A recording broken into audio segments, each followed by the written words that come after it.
A lot of people just can't seem to guess my ethnicity on the first try. I've gotten Mexican, Japanese, Thai, mixed Asian, and Black, but they always fail to guess the one thing that I am: Filipino American. For me, Filipino culture is a melting pot of Spanish and American history with other Asian traditions mixed in. As a Filipino, I'm proud of my rich heritage, but at times I still struggle with where I fit in. And I know I'm not the only one.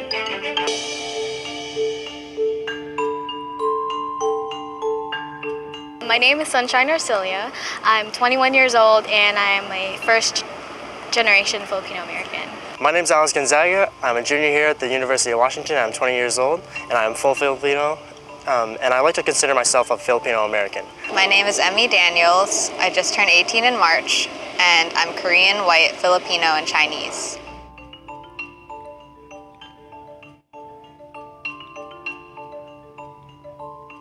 I grew up in the Philippines in this province called La Union.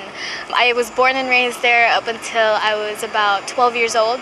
And then I came here to America with my mom and my sister. Both of my parents were born in the Philippines, but I was born in Washington, born and raised here, and lived here all of my life. My mom, she came to America from the Philippines.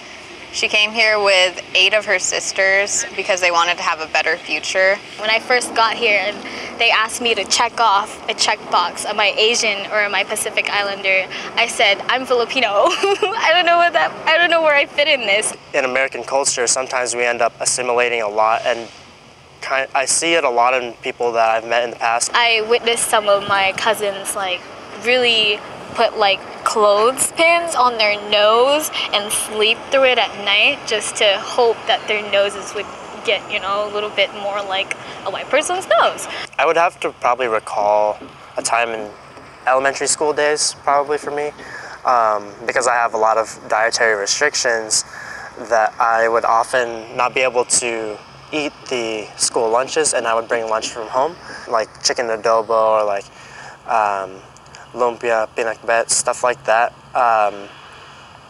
These things, they weren't exactly accepted well by my friends because I would often get comments like, "Ooh, what are you eating?" or "What's that smell?" I just felt kind of embarrassed because I didn't have what the other kids were having, since I always packed home lunch and they always had pizza or cheeseburgers and french fries, so it felt weird.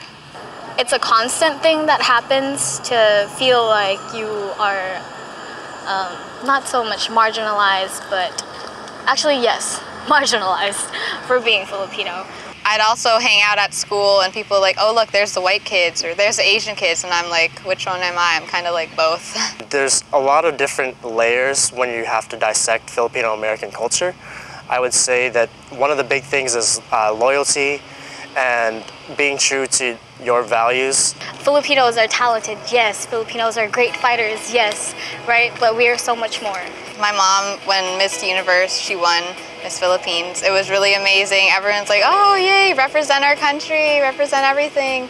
I feel empowered, honestly, and I feel resilient. Resilience is at the core of being Filipino. Being Filipino it encompasses so much more than just a single culture. Embrace yourself and be who you are and be proud of who you are.